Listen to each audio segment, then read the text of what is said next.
Les réfugiés ukrainiens continuent d'affluer en Pologne, où ils sont accueillis et pris en charge par des associations et les autorités locales qui sont débordées.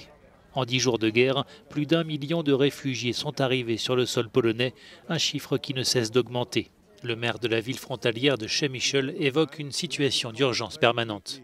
Nous devons prendre en charge très rapidement toutes les personnes à la frontière, car au cours de la nuit, il fait jusqu'à -2, -3 degrés. On ne peut pas laisser les personnes dans ce froid glacial à la frontière. On fait face à une situation difficile qui risque d'empirer dans un avenir proche.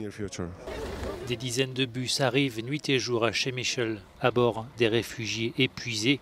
Ils reçoivent ici de la nourriture et des vêtements. Tania arrive de Kiev. Elle espère pouvoir trouver ici une veste pour son fils de 7 ans. Nous n'avons quasiment rien emporté de Kiev. Il a fallu se dépêcher. Il y avait des bombes qui explosaient. C'était très effrayant. Mon fils avait très peur. On a juste mis quelques affaires dans la valise. On est parti, on a couru. Outre le besoin de nourriture et de logement, les réfugiés vulnérables ont besoin de protection, principalement les femmes et les enfants.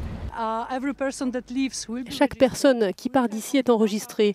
Nous gardons toutes les données, les informations sur les individus qui viennent récupérer des réfugiés, leur appartement, leur adresse, tout, afin que nous puissions garder une trace de ces gens, parce que nous savons que des jeunes filles disparaissent. Il y a des voleurs qui essayent de dérober les biens des réfugiés, de l'argent, des bijoux, tout ce que les réfugiés ont pu prendre avant de partir. Jamais depuis la Seconde Guerre mondiale, un afflux de réfugiés n'avait été si rapide, souligne notre envoyé spécial à Przemyśl. Alors que le conflit en Ukraine s'aggrave, les autorités polonaises déjà débordées affirment que ce n'est que le début de cette crise. Elles s'attendent à l'arrivée de 3 à 4 millions de réfugiés supplémentaires. Monika Pinna, Przemyśl, on the Polish border with Ukraine, Euronews.